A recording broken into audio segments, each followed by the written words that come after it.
Hello student, गिरी tutorial के अपने channel में आपका स्वागत है। हमारा चैप्टर चल रहा था magnetic field due to electric current. Magnetic field due to electric current, इसमें हमने magnetic force on a straight wire, arbitrary shape wire, coil, close loop में कितना मैग्नेटिक फोर्स अप्लाई होता है वो हमने फाइंड आउट किया था लास्ट लेक्चर में। देन हमने टॉर्क फाइंड आउट किया था। क्या फाइंड किया था? Torque, N I A B sine theta. याद होगा तो टॉर्क का फॉर्मूला हमने अप्लाई किया था। कौन सा फॉर्मूला था? Torque is equal to N I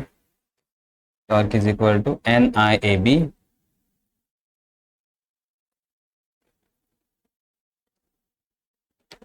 torque is equal to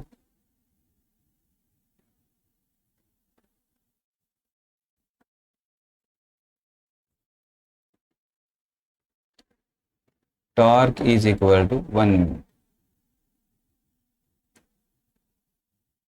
torque is equal to N I A B sine theta. ये हमने टॉर्क का फॉर्मूला लास्ट में फाइंड आउट किया था। ठीक है, अब हम जो टॉपिक कंसिडर करने वाले हैं that is a magnetic dipole movement. Okay, magnetic dipole movement already हमने प्रीवियस चैप्टर्स में इलेक्ट्रिक डाइपोल मूवमेंट का स्टडी किया है। इलेक्ट्रिक डाइपोल मूवमेंट याद आ रहा है? इलेक्ट्रिक डाइपोल मूवमेंट को हम इंडिकेट किससे करते हैं? इलेक्ट्रिक डाइपोल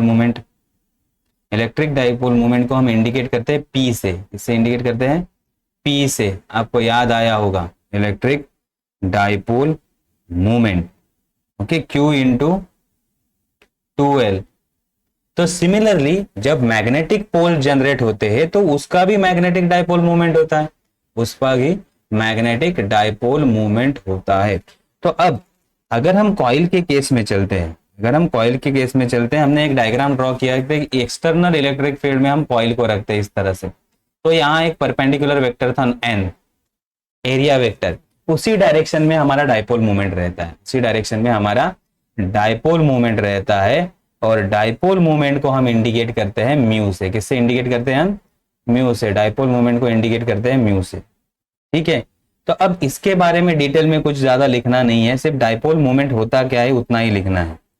ठीक है, तो ये एन के डायरेक्शन में होता है। जहां भी एन होगा, अगर आप बुक में जाओगे तो बुक में आपको एक्सटर्नल इलेक्ट्रिक फील्ड वाला, हमने जो कॉइल इन एक्सटर्नल इलेक्ट्रिक फील्ड जो डायग्राम मैंने अभी ड्रॉ किया था उसमें एन दिया है, उसके डायरेक्शन में रहेगा या उसके अपोजिट डायरेक्शन में रहेगा। तो अब हम लिखते हैं कि mu is a magnetic dipole movement. Mu क्या है? Magnetic dipole movement. And for current coil, for current coil, coil के लिए magnetic movement mu is equal to क्या रहेगा? N I A. क्या रहेगा? N I A. Where N is a, N क्या होता है? Number of turns in a coil. I, current through coil and A, area of coil. A क्या होता है? Area of coil. ये होता है magnetic dipole movement.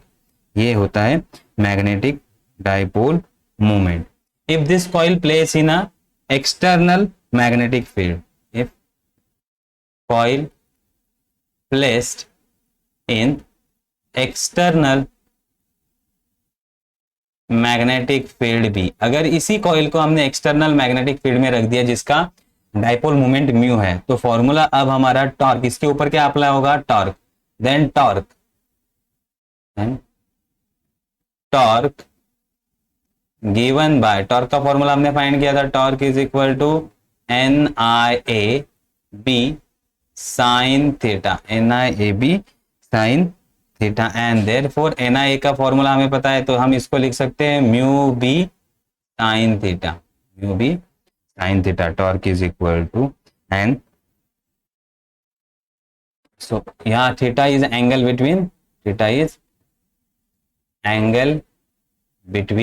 Mu and B. Mu कौन से डायरेक्शन में रहेगा? एन के डायरेक्शन में, याद रख। सो म्यू एन बी, तो हम इसको ऐसे लिख सकते हैं, torque is cross product of mu and B. तो ये क्रॉस प्रोडक्ट हो गया। सो 11th स्टैंडर्ड में हमने टॉर्क के बारे में भी सीखा था और 12th स्टैंडर्ड में भी ये टॉपिक आके गया है। तो for electric field E, for E for electric dipole moment,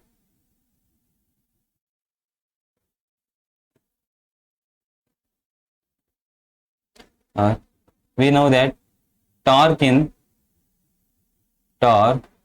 on electric dipole, electric dipole पे हमने टॉर्क का स्टडी किया है, इलेक्ट्रिक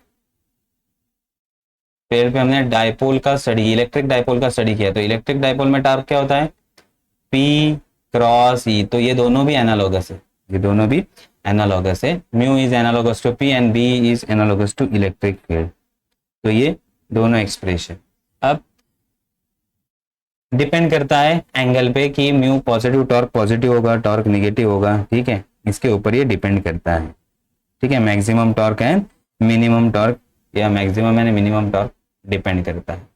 अब आते हैं हम पोटेंशियल एनर्जी पे, ठीक है। किस पे आते हैं, potential energy, magnetic potential energy of dipole, magnetic potential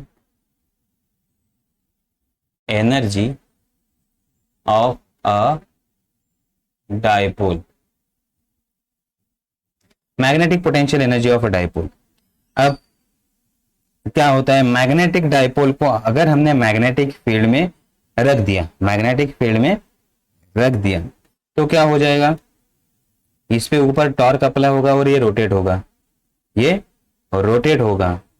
so इस केस में अगर हम उसको वापस अपनी जगह पे लेके आते हैं तो क्या होगा, उसको अप्लाई करने के लिए हमें एक्सटर्नल टॉर्क अप्लाई करना पड़ेगा और एक्सटर्नल टॉर्क की वजह से उसमें पोटेंशियल एनर्जी आ जाएगी, उसमें क्या आ जाएगी, पोटेंशियल एनर्जी है। ऐसा हमने डायग्राम इलेक्ट्रिक पोटेंशियल एनर्जी में ड्रॉ किया था। देखो एक डायग्राम है, यहाँ हमारा नॉर्थ पोल है और यहाँ साउथ पोल है, तो इसके ऊपर फोर्स अप्लाई होगा, इसके ऊपर फोर्स अप्लाई होगा और उस फोर्स की वजह से ये रोटेट होगा, ये डाइपोल क्या होगा, रोटेट होगा। तो डाइपोल पोजीशन इस तरह से आ जाएगी नॉर्थ साउथ, और वापस अपनी जगह पे लेके जाने के लिए एक्सटर्नल टॉर्क अप्लाई करना पड़ेगा और उसको अपने जगह पे सेट कर देंगे। तो external torque into displacement is nothing but a work done, and that work done store in the form of potential energy. ये हमने सीखा है। तो यहाँ भी पोटेंशियल एनर्जी अप्लाई होगी, तो ये डेरिवेशन हमें वापस अप्लाई नहीं करना है। तो हमें क्या लिखना है, if U is the electrical potential energy, if U electric potential energy, electrical potential energy is given by if P electric dipole in electric field E, in electric field E, then electric potential energy is equal to P dot E और minus रहने का, minus P dot E, ठीक है। एनालॉगसली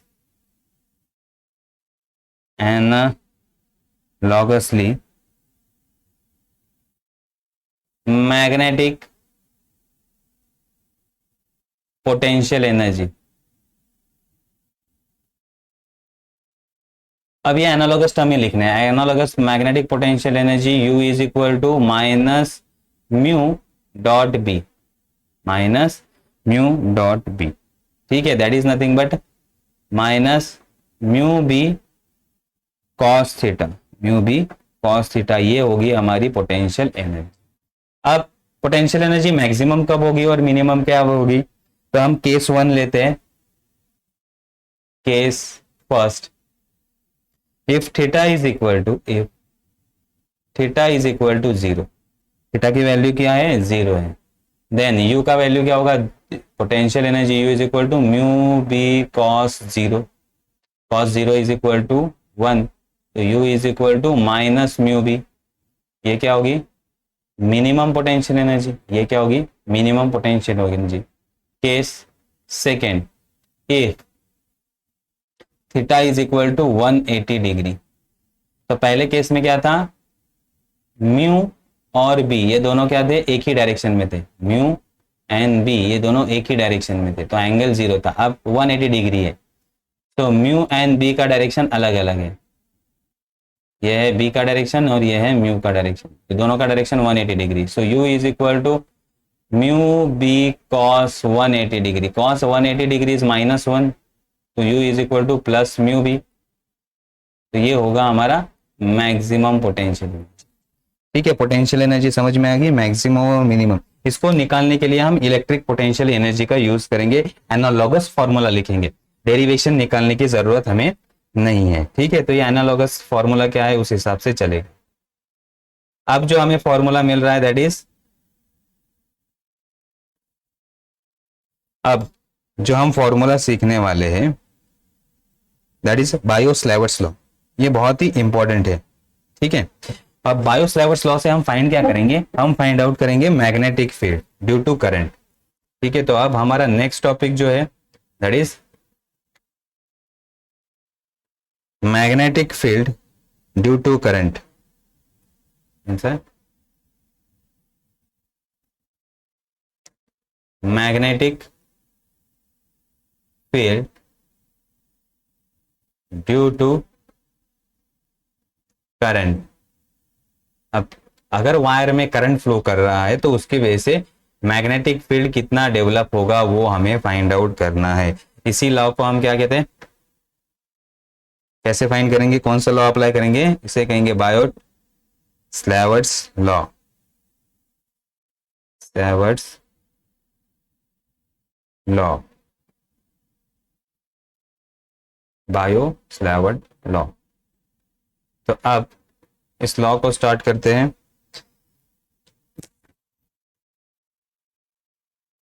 अगर एक कोई भी shape का वायर है और इसमें से करंट आई फ्लो कर रहा है, इसमें से करंट क्या फ्लो कर रहा है, आई करंट फ्लो कर रहा है। थोड़ा अच्छा सा डायग्राम हम ड्रॉ करते हैं।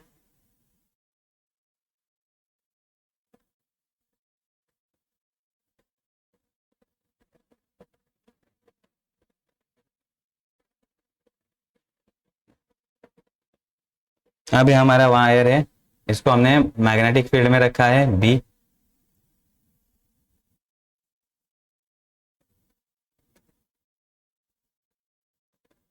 नहीं, अब हमारे ये क्या है, magnetic field due to a current carrying wire. तो अब वायर करंट से जा रहा है, कितना करंट जा रहा है, आई। तो इसके सराउंडिंग में मैग्नेटिक फील्ड प्रोड्यूस होगा, उसके सराउंडिंग में क्या होगा, मैग्नेटिक फील्ड प्रोड्यूस होगा, इसके सराउंडिंग में मैग्नेटिक फील्ड प्रोड्यूस होगा। अब ये मैग्नेटिक फील्ड कितना होगा वो हमें फाइंड आउट करना है, मैग्नेटिक फील्ड कितना होगा ये फाइंड आउट करना है। तो अब इसमें हम क्या लेंगे, एक छोटा सा पोर्शन लेंगे डीएल, इसमें हम छोटा सा पोर्शन लेंगे डीएल, इस वायर का छोटा सा पोर्शन लेंगे डीएल। अब इस डीएल की वजह से एक सर्टेन पॉइंट पे कितना मैग्नेटिक फील्ड प्रोड्यूस होगा। तो अब ये डीएल हमने ले लिया, यहाँ एक पॉइंट हमने ले लिया पी, इस पी पॉइंट पे ये डीएल कितना मैग्नेटिक फील्ड प्रोड्यूस करेगा। अब ये जो पॉइंट पी है ये कितने डिस्टेंस पे है, आर इतने डिस्टेंस पे, कितने डिस्टेंस पे है, आर इतने डिस्टेंस पे है, और ये हमारा वेक्टर होगा आई डीएल। इन दोनों में एंगल कितना है, डीएल और इसमें थीटा इतना एंगल है। ठीक है, इन दोनों में एंगल इतना है थीटा। तो इस पी पॉइंट पे जो मैग्नेटिक फील्ड प्रोड्यूस होगा वो होगा डीबी, कितना होगा डीबी। अब इस डीबी का वैल्यू किस पे डिपेंड करता है, इस डीबी का वैल्यू किस पे डिपेंड करता है वो हमें फाइंड आउट करना है। तो पहले हम लिख लेते हैं, consider arbitrary shape wire, consider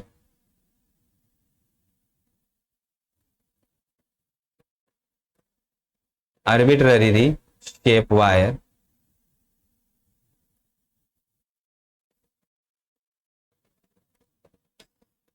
I current through wire, I क्या हो रहा है, करंट फ्लो कर रहा है वायर से,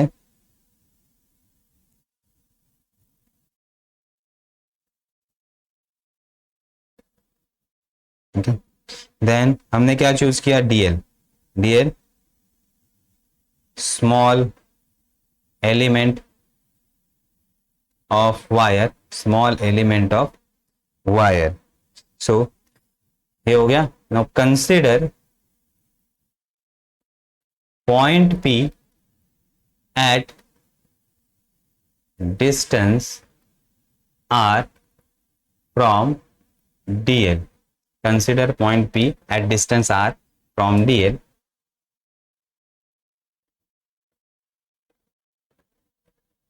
The magnetic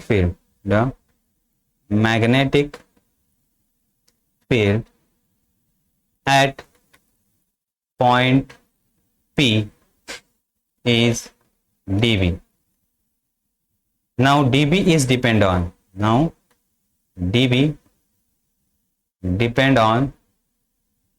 अब हम बायोस्लैवर्स ने क्या कहा वो देखते हैं. बायोस्लैवर्स ने क्या कहा कि मैग्नेटिक फील्ड किस पे डिपेंड करता है. एक तो ये डिपेंड करता है, first it is depend on current. So magnetic field is directly proportional to current. Magnetic field is directly proportional to dl segment, कितना हम बड़े रह रहे हैं. Then it is directly proportional to sine of angle theta, where theta is an angle between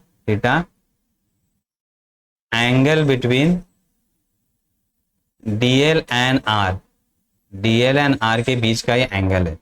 ठीक है. And it is inversely proportional to, and dB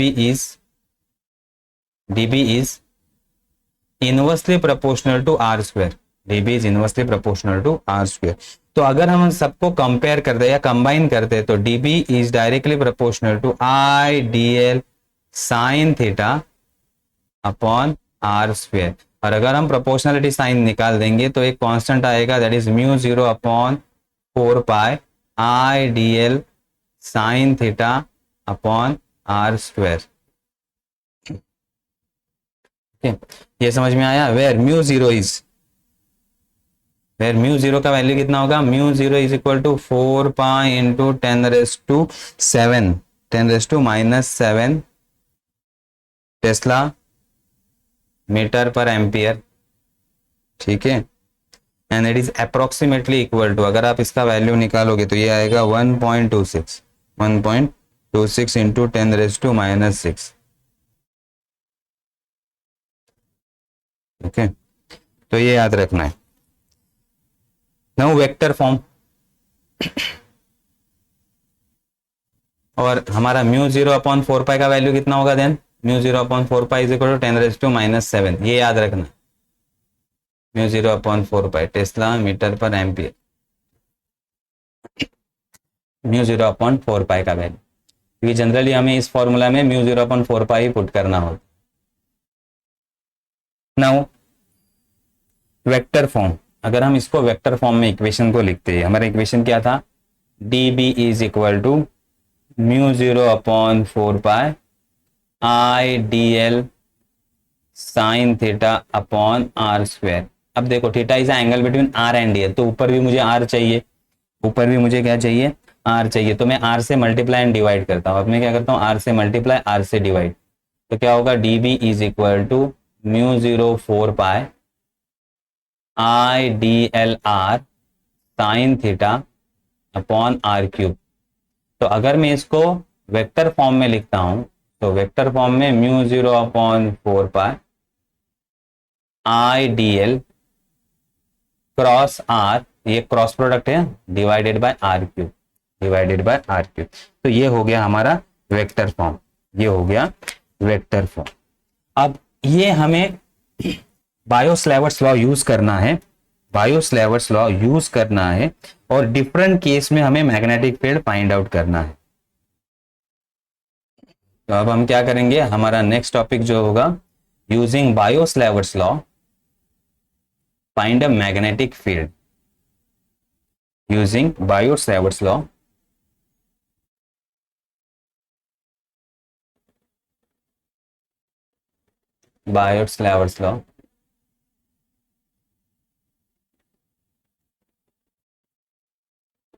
calculate magnetic field.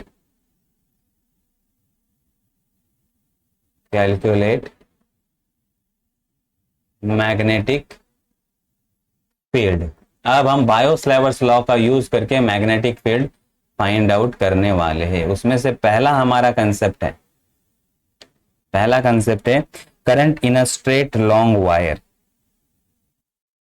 Current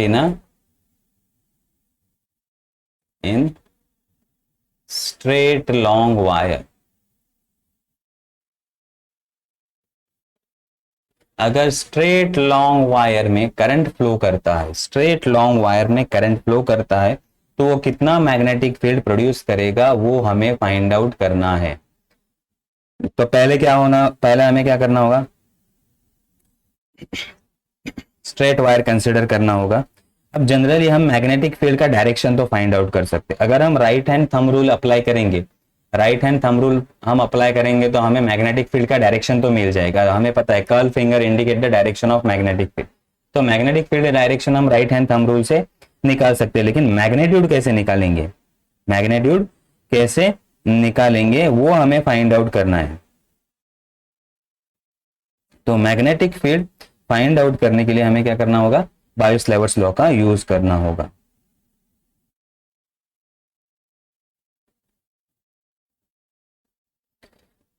So consider a wire of length L.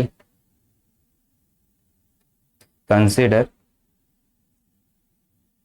a long wire of length L.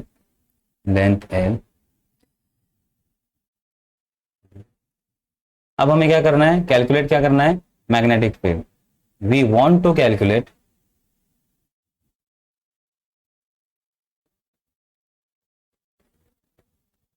Magnetic field. Magnetic field, तो magnetic field हम कहां find करेंगे, magnetic field हम कहां find करें। Suppose ये wire है, इसका लेंथ एल है। अब हमें मैग्नेटिक फील्ड फाइंड करना है, कहां फाइंड करेंगे, तो हमें एक पॉइंट लेना पड़ेगा, point P.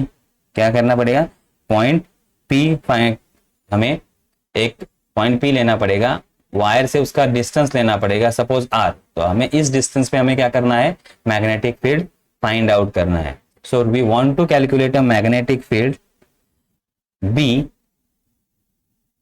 At a point P, at a point P. कौन से पॉइंट पे फाइंड करेंगे, point P, which is at perpendicular distance, which is at perpendicular distance,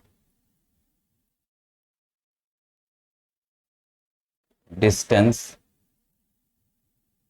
capital R from wire, from wire, wire से कितने perpendicular distance पे है, are इतने perpendicular distance पे है। ठीक है, ये समझ में आ गया। चल, तो अब हमारे जो डायग्राम होगा वो किस तरह से होगा, कि हमारे पास एक वायर है,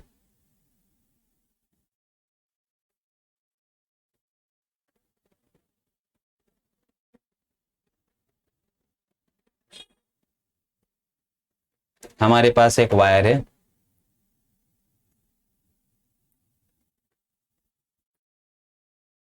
इस तरह से लॉन्ग वायर है। अभी तो हमने चूज किया है लेंथ एल, जितना भी हमारे पास लेंथ है एल हमने चूज किया है, लेकिन जनरली ये इनफाइनाइट लॉन्ग वायर है। और अब हमने पॉइंट पी लिया है, एक सर्टेन डिस्टेंस पे क्या लिया है हमने, पॉइंट पी।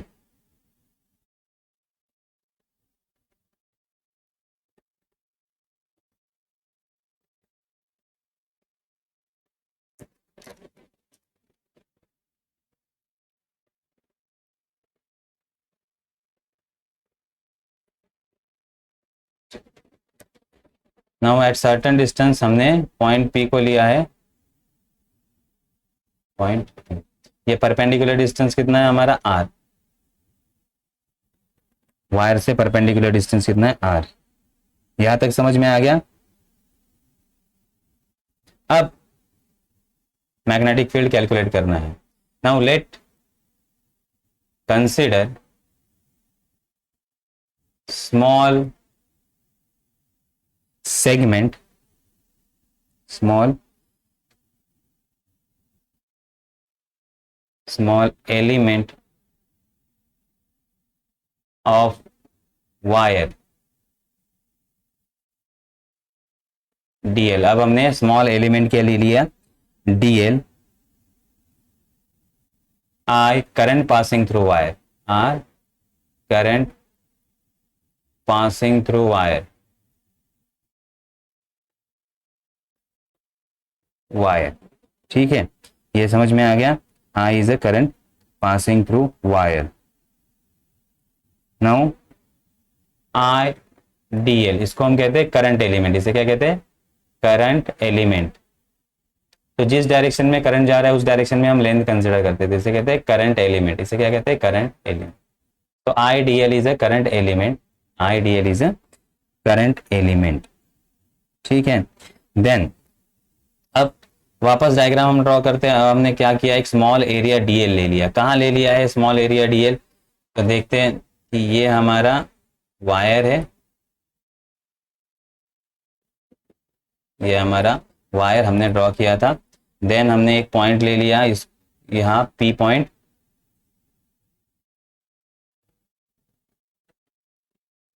हमने ले लिया पॉइंट पी, कितने डिस्टेंस पे, perpendicular distance R, perpendicular distance R पे हमने एक पॉइंट दिया है। देन हमने स्मॉल सेगमेंट एरिया कंसिडर किया डीएल, ये हमारा डीएल है। डीएल से हमारा जो डिस्टेंस है वो है स्मॉल आर, वो डिस्टेंस क्या है, स्मॉल आर। और ये एंगल कितना है, थीटा एंगल, ये एंगल कितना है, थीटा एंगल, ठीक है। तो small element dl, R is distance between are,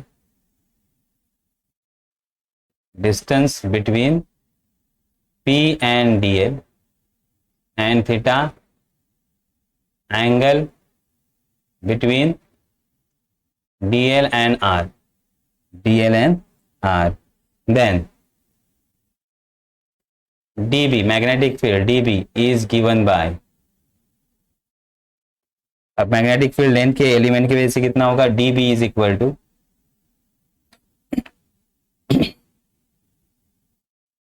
mu 0/4 pi, हमारा formula I D L sine theta upon R square, upon R square, ठीक है। ये है हमारा, इसमें से करंट कितना फ्लो कर रहा है, आई, तो यहां हमने आई लिया, ये आ गया हमारा फॉर्मूला, ठीक है। सपोज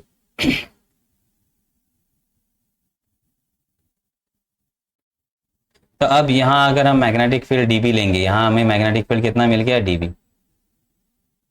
इसका डायरेक्शन इनसाइड पेपर होगा, इनसाइड पेपर होगा। राइट हैंड थंब रूल हम अप्लाई करेंगे तो आप देख सकते हो यहाँ ऐसे सर्कल बनेगा, यहाँ क्या बनेगा, मैग्नेटिक फील्ड का सर्कल बनेगा। तो मैग्नेटिक फील्ड इस डायरेक्शन में अंदर जा रही है और यहाँ से बाहर आ रही है, यहाँ से क्या आ रही है, इस साइड से बाहर आएगी, राइट हैंड साइड पे ये अंदर जाएगी और लेफ्ट हैंड साइड से वायर से बाहर आएगी। तो इनसाइड प्लेन में इसका डायरेक्शन होगा, डीबी का डायरेक्शन क्या होगा, इनसाइड प्लेन, क्रॉस प्रोडक्ट है ना, डीएल क्रॉस आर। अब नेक्स्ट हमें क्या फाइंड आउट करना है, सपोज अगर हमने इनफाइनाइट लॉन्ग वायर ले लिया, ठीक है,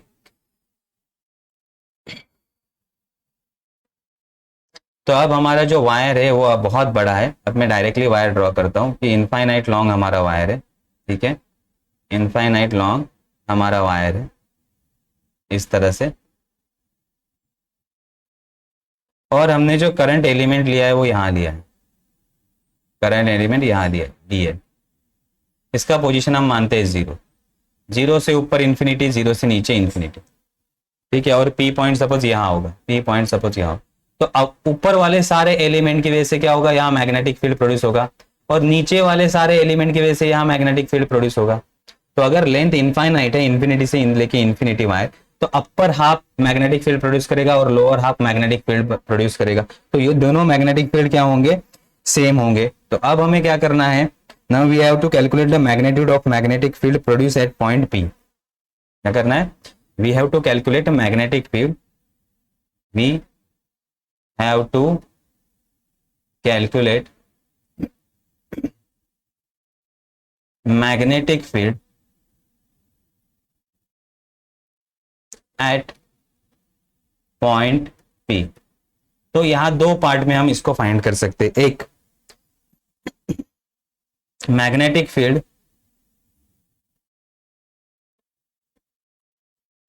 eight point P, magnetic field at point P by all current element, by all current element, by all current element in upper half, in upper half. तो ये अपर हाफ में जितने भी current element है उसकी वजह से जो वायर होगा, सो ये कितना होगा, फ्रॉम कहां से लेंगे हम, फ्रॉम 0 टू इंफिनिटी हम लेंगे, कहां से लेंगे, 0 टू इंफिनिटी. बी दूसरा, magnetic field at point P by all current element, all current element in lower half, in lower half. ये भी कहां से लेंगे हम, start from 0 to infinity, 0 to infinity. देखो upper half and lower half दोनों भी सेम है, सो दोनों भी मैग्नेटिक फील्ड को हम क्या करेंगे, दोनों भी मैग्नेटिक फील्ड क्या होंगे, by symmetry both magnetic field are equal, both magnetic field are equal, and therefore adding both magnetic field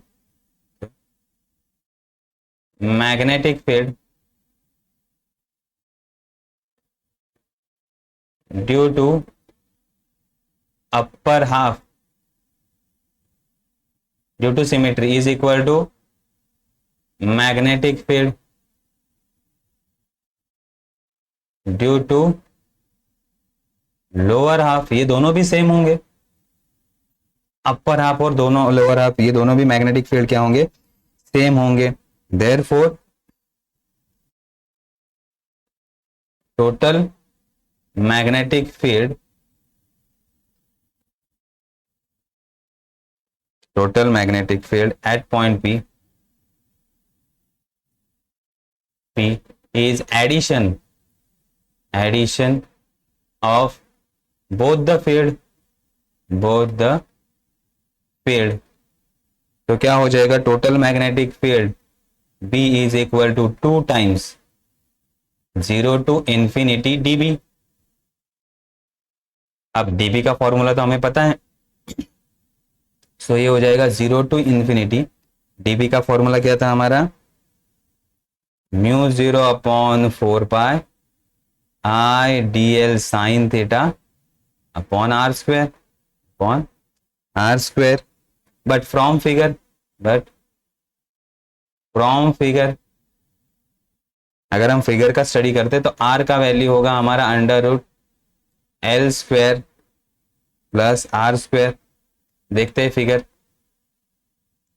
ये वाला फिगर, ये स्मॉल आर, वायर का लेंथ हम एल कंसिडर करते हैं तो परपेंडिकुलर आर डिस्टेंस है, तो यहां से हम छोटे डिस्टेंस के लिए क्या, छोटे आर इज इक्वल टू क्या होगा, r square is equal to L square plus R square, Pythagoras theorem. Therefore r is equal to under root L square by L square plus R square, L square plus R square. ठीक है, ये समझ में आ गया. तो यहां हमने वो अप्लाई कर दिया है, L square by R square. ये आ गया एक कंसेप्ट. दूसरा एंगल वाले कंसेप्ट पे आते हैं. अब हम, ये समझ में आ गया, अब एंगल वाले कंसेप्ट पे आते हैं. देखो यहाँ ये एंगल थीटा है, ये एंगल कितना होगा, 180 minus theta, that is pi minus theta. ये एंगल कितना होगा, पाई माइनस थीटा. तो अगर हम दोनों को कंपेयर करते हैं, हमें पता है sine pi minus theta is equal to sine theta, sine pi minus theta is equal to sine theta. तो ये दोनों भी हम अब अप्लाई करते हैं. सो हम लिखेंगे sine theta is equal to sine pi minus theta, दोनों भी इक्वल है. तो साइन पाई माइनस थीटा का वैल्यू अब क्या आएगा, साइन पाई माइनस थीटा का वैल्यू अब क्या आएगा, फ्रॉम दिस फिगर, ये figure sine pi minus theta, sine pi minus theta, pi minus theta. Sine means opposite side divided by hypotenuse, तो capital R divided by small r. तो हम लिखेंगे यहाँ is equal to capital R divided by small r. लेकिन small r का value तो हमारे पास है, तो हम लिखेंगे r is equal to under root L square plus R square, L square plus R square. अब ये वैल्यू हम ऊपर पुट करेंगे, ऊपर वाले इक्वेशन में, डीबी वाले इक्वेशन में अब हम इसको पुट करेंगे। तो देखो आर स्क्वायर का वैल्यू अगर हम पुट करते हैं और साइन का वैल्यू पुट करते हैं, तो दोनों वैल्यू हम पुट करते हैं अब, तो क्या होगा, ये b is equal to mu zero, बाहर करंट कांस्टेंट है, करंट भी बाहर, टू तो पहले से ही बाहर है, 2 टाइम्स, ओके। देन हमारा 2 टाइम्स था, और ये हमारा 2 बाहर, और ये हमारा 4 पा बाहर, 4 पाई भी बाहर, 0 टू इंफिनिटी, ये सारे टर्म बाहर आ गए। रिमेनिंग टर्म क्या हो गया हमारे, देखो पहला तो हमारा डीएल है, आई बाहर आ गया, तो dl divided by are square है, आर स्क्वायर का वैल्यू कितना होगा हमारा, आर स्क्वायर का वैल्यू, आर स्क्वायर का वैल्यू होगा L square plus R square, ये आ गया। देन साइन का वैल्यू, साइन थीटा का वैल्यू हम कितना पुट करेंगे, R divided by under root L square into R square, ठीक है। तो ये 2 2 कट हो गया, यहाँ 2 पाई आ गया, तो b is equal to mu zero I divided by 2 pi, 0 to infinity R D L, इसके ऊपर पावर 1, इसके ऊपर पावर हाफ, हाफ और 1 3/2, तो ये आएगा L square plus R square power 3/2, power क्या आएगा हमारा 3/2, ठीक है। अब r तो क्या है, परपेंडिकुलर डिस्टेंस, ये भी कांस्टेंट है, तो ये भी बाहर आ जाएगा, b is equal to mu zero I divided by 2 pi, r भी बाहर, remaining term 0 to infinity D L, L square plus R square 3/2। अब इसको सॉल्व करने की जरूरत नहीं, इसका वैल्यू आपको याद रखना है, integration 0 to infinity D L, L square plus R square 3/2,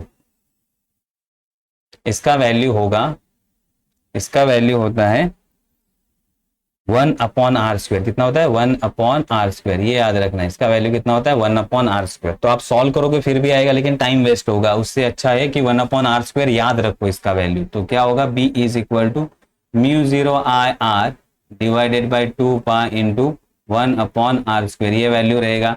तो r और r स्क्वायर कैंसिल, तो हमारा फाइनल आंसर जो आया therefore b is equal to क्या आया, mu zero I divided by 2 pi R, याद रखना ये हमारा फाइनल आंसर है, mu zero I divided by 2 pi are. तो ये कब होगा, जब वायर इंफिनिटी से लेकर इंफिनिटी तक होगा, जब वायर कहां से होगा, इंफिनिटी से लेके इंफिनिटी, पूरे वायर के लिए इंफिनिटी। लेकिन अगर हाफ वायर होगा, ओके, 0 से लेके इंफिनिटी, अपर हाफ या lower half, infinities upper half या लोअर हाफ, तो सेमी इनफाइनाइट पार्ट अगर हम लेंगे, इसे क्या कहेंगे, सेमी इनफाइनाइट पार्ट, तो उसके लिए फॉर्मूला क्या होगा, b is equal to half into हमारा value mu zero I divided by 2 pi are, तो इसके वैल्यू का हाफ हो जाएगा, तो b इज इक्वल टू क्या होगा, mu zero I divided by 4 pi R. ठीक, इसके लिए आधे वायर के लिए, आधे वायर, पूरे वायर के लिए 2 आएगा, आधे वायर के लिए यहाँ 4 आएगा, ये याद रखना है। तो ये समझ में आ गया, सिंपल है।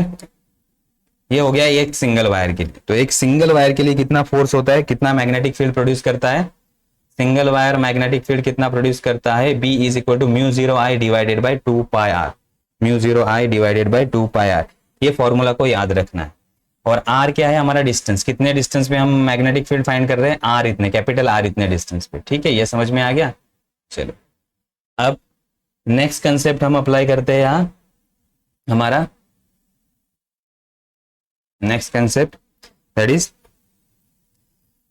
force of attraction between two long parallel wire, force of attraction between two long parallel wire. अब दो लॉन्ग पैरेलल वायर है, उसकी वजह से फोर्स ऑफ अट्रैक्शन कितना होगा वो हमें फाइंड आउट करना है। तो अब हम दो वायर ड्रॉ करते हैं, हमारे पास दो वायर हम ड्रॉ कर लेते हैं, wire 1 and wire 2, wire 1 and wire 2, wire 1 and wire 2, दोनों में डिस्टेंस होगा d, दोनों में डिस्टेंस कितना है d, स्मॉल d इतना डिस्टेंस दोनों में है।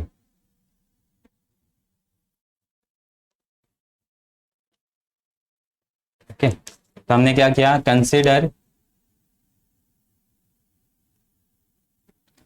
To long parallel wire,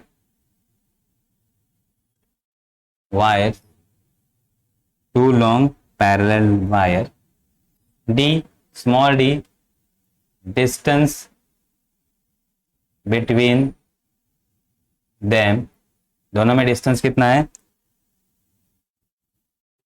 d, I1 current flowing through wire 1, current through wire 1 and I2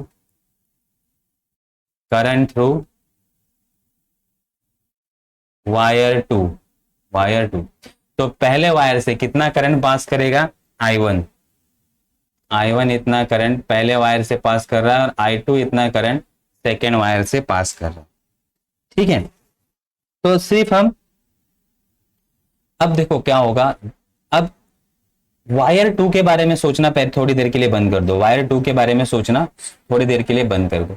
अब वायर 1 से करंट पास हो रहा है, वायर 1 से क्या पास हो रहा है, करंट पास हो रहा है, तो उसके सराउंडिंग में क्या बनेगा, उसके सराउंडिंग में बनेगा मैग्नेटिक फील्ड। ये किसकी वजह से है, मैग्नेटिक फील्ड किसकी वजह से, वायर 1 की वजह से, वायर 1 की वजह से ये मैग्नेटिक फील्ड बना बी, कितना बना बी।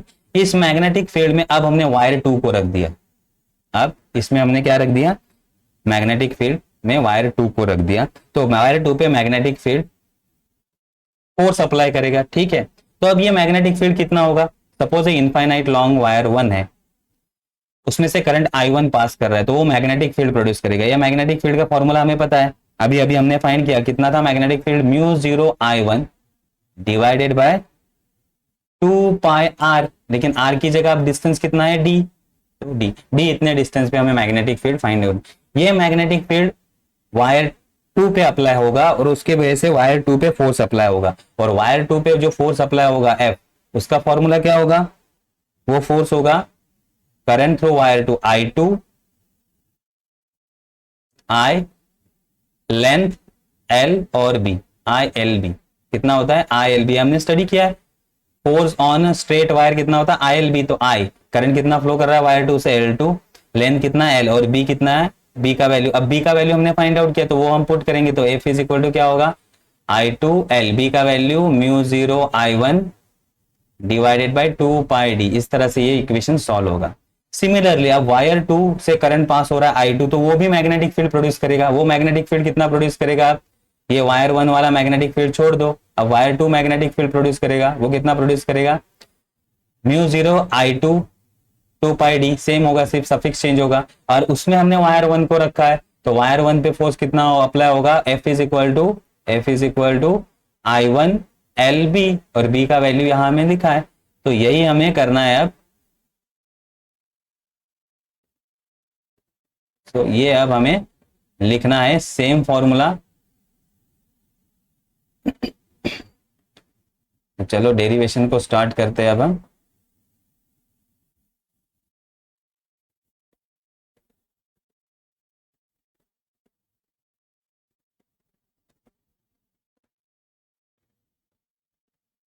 ठीक है, distance between them through wire 1, wire 1, ठीक है, करंट थ्रू वायर 1। चलो अब आते हैं हम डेरिवेशन। सो मैग्नेटिक फील्ड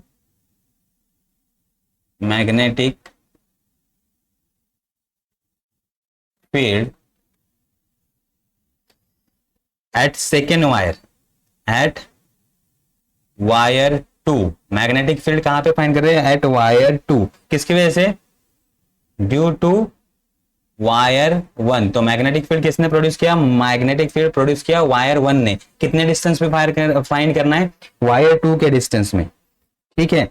तो अब हम इक्वेशन से फाइंड करेंगे, क्या होगा? B is equal to mu 0 I1 2 pi D, ये इतना डिस्टेंस है इक्वेशन में। तो अब तो हमें पता है कि राइट हैंड थंब रूल से हम इसको फाइंड आउट कर सकते हैं। राइट हैंड थंब रूल से अगर हम फाइंड आउट करेंगे तो मैग्नेटिक फील्ड क्या होगा? Inside the paper. Magnetic field क्या होगा? Inside the paper. Now according to the force on wire 2 because of the current in a current I2, now force on wire 2 due to current I2 and magnetic field. अब इसके ऊपर कितना field apply हो रहा है? Magnetic field B is, formula क्या है? F is equal to ILB, I हमारा I2 देन B, और लेंथ हम इंटीग्रेशन करेंगे तो टोटल लेंथ अगर वायर का है L तो हम हो गए ILB, ये हमारा फॉर्मूला है ILB। तो सेम फॉर्मूला लिखते हैं, आपको ये याद रहेगा ILB। B का फॉर्मूला फ्रॉम इक्वेशन 1, तो F is equal to I2 L। B का फॉर्मूला म्यू 0, यहां I1 चाहिए था, I1 mu 0 I1 divided by 2 pi D from equation 1, so F का वैल्यू क्या होगा? F is equal to, multiply कर दो, mu 0 I1 I2 L divided by 2 pi D, divided by 2 pi D, ठीक है। ये आ गया, ये आ गया एक नंबर 3, नंबर 2, नंबर। सिमिलरली अब यही कंसेप्ट हम यूज करेंगे सेकेंड वायर के लिए, यही कंसेप्ट हम यूज करेंगे no magnetic field at wire 1 due to wire 2, क्या होगा? B is equal to mu 0 I2, wire 2 से करंट कितना फ्लो कर रहा है? I2 divided by 2 pi D. Next, force on wire 1 due to current I1 and B, क्या होगा? F is equal to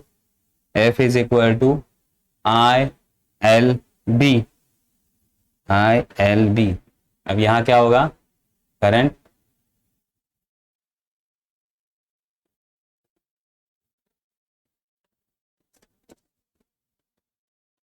ILB, one second value put करो, क्या होगा? I1 L mu 0 I2 divided by 2 pi D. तो F is equal to क्या होगा? Mu 0 I1 I2 L divided by 2 pi D. Equation 3, equation 2 और equation 3 को देखोगे तो दोनों इक्वेशन सेम होंगे, दोनों इक्वेशन क्या होंगे? सेम होंगे, दोनों इक्वेशन सेम होंगे, लेकिन डायरेक्शन क्या होगा? अपोजिट। डायरेक्शन क्या होगा? अपोजिट। तो एक को हम कहेंगे, एक फोर्स को हम कहेंगे force on wire 2 by wire 1, तो इसको हम क्या कहेंगे? Force on wire 2 by wire 1, और इसको हम कहेंगे force on wire 1 by wire 2, ठीक है। ये दोनों फोर्स इस तरह से हम इंडिकेट कर सकते हैं। तो हम क्या कह सकते हैं? F12 is equal to minus F और F21, ये दोनों भी इक्वल है लेकिन अपोजिट डायरेक्शन में, इक्वल है लेकिन अपोजिट डायरेक्शन में। तो हम इसकी जगह लिख सकते हैं एफ इज इक्वल टू क्या होगा, अगर सिर्फ मैग्नेट्यूड लिखना है, सिर्फ मैग्नेट्यूड लिखना है तो मैग्नेट्यूड कैसे लिखेंगे, mu zero I1 I2 L, mu zero I1 I2 L, यहाँ होगा divided by 2 pi divided by D. ये हो गया हमारा फोर्स। ठीक है, now force per unit length, force per unit length is, force per unit length find करना है तो F डिवाइडेड बाय L, दोनों तरफ L से डिवाइड कर दो तो क्या होगा, mu zero divided by 2 pi I1 I2 divided by D. ये होगा फोर्स पर यूनिट लेंथ। क्या होगा, फोर्स पर यूनिट लेंथ। तो ठीक है, ये समझ में आ गया।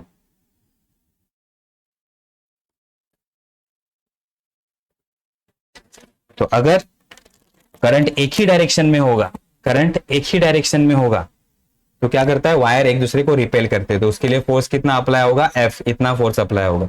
और करंट अगर एंटी पैरेलल डायरेक्शन में होगा तो ये रिपेल करेंगे, करंट सेम डायरेक्शन में होगा तो वायर अट्रैक्ट करती है। हमें पता है ना, पहले हमने कंसेप्ट स्टडी किया था, अगर करंट सेम डायरेक्शन में जा रहा है तो वायर अट्रैक्ट होंगी, वायर अट्रैक्ट जा रही है कितने फोर्स से, इतने फोर्स से। अगर अगर एंटी पैरेलल डायरेक्शन में करंट फ्लो कर रहा है, अपोजिट डायरेक्शन में करंट फ्लो कर रहा है I1 I2, तो ये दोनों क्या होंगे, रिपेल होंगे, वायर क्या होंगे, रिपेल करेंगे। उसके लिए फोर्स जो अप्लाई होगा ये इतना फोर्स होगा। ये समझ में आ गया, पैरेलल में कितना फोर्स होता है। नेक्स्ट कंसेप्ट है हमारा magnetic field produce by current, magnetic field produce by current in circular arc, magnetic field produced by current, magnetic field produced by current in a circular arc, in circular arc of a wire। ठीक है, तो अब हमें circular arc draw करना है। हमें क्या करना है, अब पैरेलल वायर के बाद अब सर्कुलर आर्क के लिए हम कंसिडर करेंगे। तो consider a circular arc A B, consider a circular arc A B, ये हमारा सर्कुलर आर्क है ए बी।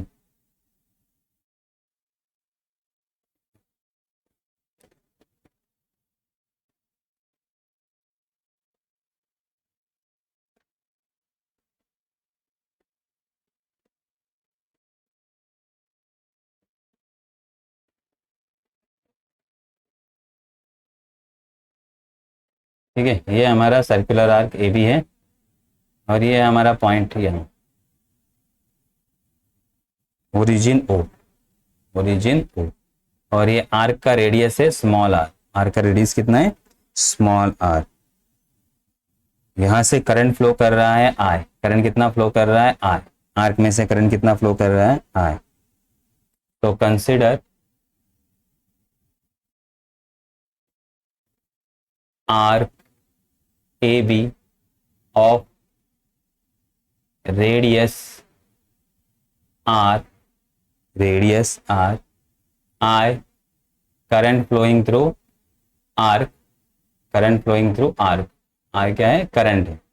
ठीक है, and theta is angle, theta angle,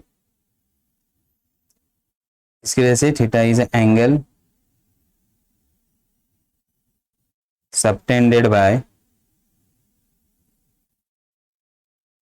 subtend by arc A B at centre O, at centre O, then using Biot Savart's. अब हमें बायोस-लेवर्ट्स law को consider करना है। ठीक है, तो उसके लिए हमने क्या किया, एक स्मॉल एलिमेंट डीएल ले लिया। यहाँ क्या ले लिया, स्मॉल एलिमेंट डीएल। अब ये स्मॉल एलिमेंट डीएल की वजह से कितना मैग्नेटिक फील्ड प्रोड्यूस होगा। ठीक, सो यूजिंग बायोस-लेवर्ट्स लॉ, यहाँ हमने क्या लिया, small element DL.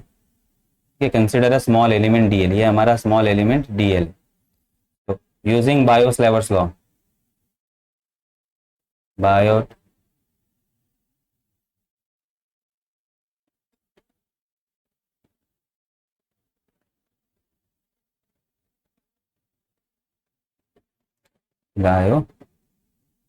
बायोस्लैवर्स law, using Biot Savart's law, क्या कहता है Biot Savart's law? Magnetic field due to small element dl is equal to mu zero upon 4 pi, mu zero upon 4 pi I dl sine theta upon R square, I dl sine theta upon R square. अब देखो ये arc है, तो अगर circle और radius में अगर हम एंगल देखते हैं, ये स्मॉल एलिमेंट dl, ठीक है, अगर आप सर्कल ड्रॉ करते हो, अगर आप सर्कल ड्रॉ करते हो और अंदर से रेडियस लेते हो, तो सर्कल का स्मॉल एलिमेंट हमेशा रेडियस को क्या होता है? परपेंडिकुलर, हमेशा रेडियस को क्या होता है? परपेंडिकुलर, ठीक है। स्मॉल एलिमेंट डीएल क्या होता है? हमेशा परपेंडिकुलर, तो ये हमें याद रखना है। तो अब थीटा का वैल्यू कितना होगा? 90 degree. Theta is equal to क्या होगा? 90 degree. Here theta is equal to 90 degree and sine 90 is equal to, sine 90 is equal to 1। तो अब हमारा फॉर्मूला क्या होगा? देयरफॉर पुट करना है dB is equal to mu zero upon 4 pi I dl sine का वैल्यू तो 1 आ गया, divided by are square, divided by are square, equation 1। ये हो गया छोटे स्मॉल एरिया की वजह से, स्मॉल लेंथ की वजह से मैग्नेटिक फील्ड इतना प्रोड्यूस हो गया at centre O, at centre O. तो अब टोटल लेंथ की वजह से मैग्नेटिक फील्ड कितना प्रोड्यूस होगा? टोटल लेंथ की वजह से मैग्नेटिक फील्ड कितना प्रोड्यूस होगा? तो ये क्या होगा? हमें क्या करना होगा? इंटीग्रेशन। तो total magnetic field, magnetic field at O due to arc A B is, so b is equal to integration of db, integration of db कैसे लेंगे integration? Mu zero I constant है, डायरेक्टली बाहर निकाल लेता हूं, 4 पाई constant है, integration किसका लेना पड़ेगा? लेंथ का। लेंथ कहां से ऐड करेंगे हम? a टू ले b, आर्क है ना a to b upon R square, okay. अब देखो, अब आर्क का फॉर्मूला हम अप्लाई करते हैं। देखो हमने स्मॉल एलिमेंट dl लिया है, क्या लिया है? Small element dl। इस तरह से ये हमारा स्मॉल एलिमेंट dl हम कंसिडर करते हैं। यहां हमने लिया है स्मॉल एलिमेंट dl, वो एंगल सेंटर के साथ उसका एंगल कितना होगा? डी थीटा, और रेडियस होगा r, रेडियस होगा r। तो हमें पता है आर्क का formula S is equal to R theta, आपको पता होगा, S is equal to R theta, ये फॉर्मूला पता होगा। तो वही फॉर्मूला अब हम अप्लाई करेंगे। यहाँ एस की जगह क्या है? dl, तो ये होगा dl r d theta, dl is equal to dl r d theta. अब r का वैल्यू कहां से स्टार्ट होगा? r का वैल्यू स्टार्ट होगा from 0 to theta degree, 0 to theta degree. ये समझ में आ गया? चलो अब मैं यहाँ आपको डायग्राम में समझाता हूँ, डायग्राम में समझाता हूँ, ठीक है। अपना डायग्राम निकालते हैं। अब डायग्राम क्या है हमारा? देखो ये हमने स्मॉल एलिमेंट लिया है, तो स्मॉल एलिमेंट से सेंटर तक हम लाइन ड्रॉ करेंगे, ठीक है। अब ये एंगल कितना है? ये एंगल है हमारा डी थीटा, ये एंगल है हमारा डी थीटा, ये हमारा रेडियस आर है, और आर्क कितना है? dl। तो आर्क इज इक्वल टू, हमारे पास फॉर्मूला है radius into, radius into theta, radius into theta angle. तो अब आर्क का वैल्यू क्या है? dl, रेडियस r, और एंगल का वैल्यू कितना होता है? d theta.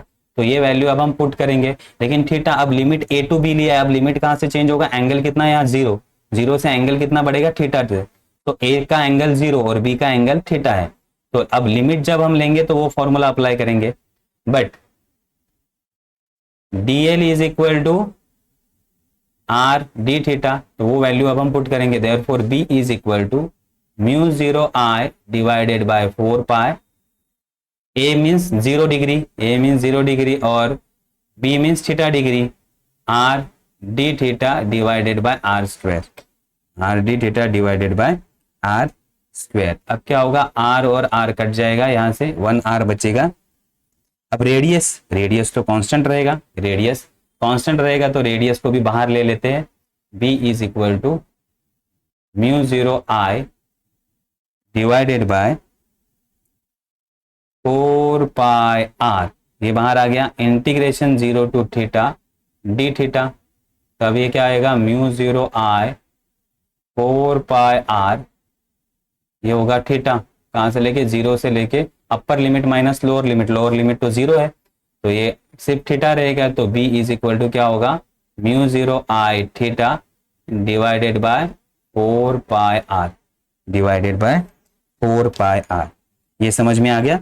तो ये एंगल पे डिपेंड करता है। अब देखो इस फॉर्मूला को हम अप्लाई करेंगे। अगर हमारा arc semi circular, half circle होगा ये इस तरह से, तो थीटा का वैल्यू कितना है, 180। थीटा का वैल्यू कितना है, 180। 180 is nothing but 2 pi, sorry theta is equal to 180 means कितना होगा, पाई। 180 मीन्स पाई, 180 मीन्स कितना होगा, पाई।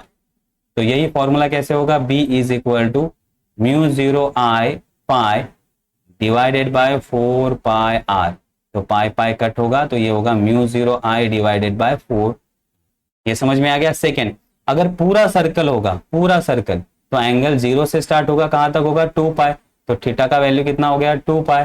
अब b का वैल्यू क्या होगा, b is equal to mu 0 I 2 pi divided by 4 pi are. तो ये 2 पाई पाई और 2 कट, तो ये हो जाएगा b is equal to mu 0 I divided by 2r, divided by 2r। तो फुल सर्कल के लिए म्यू 0 आई 2r और हाफ सर्कल के लिए म्यू 0 आई 4r। ये समझ में आ गया। तो अभी हमने बायो-सैवर्ट्स लॉ यूज किया और उसके एप्लीकेशन से हमने फाइंड आउट किया कि मैग्नेटिक फील्ड कितना बन सकता है। स्ट्रेट वायर से दो वायर के बीच में फोर्स कितना होगा और एक आर्क की वजह से फोर्स कितना होगा, ये हमने फाइंड आउट कर लिया है। ठीक है, तो अब यहां हम हमारा लेक्चर स्टॉप करते हैं।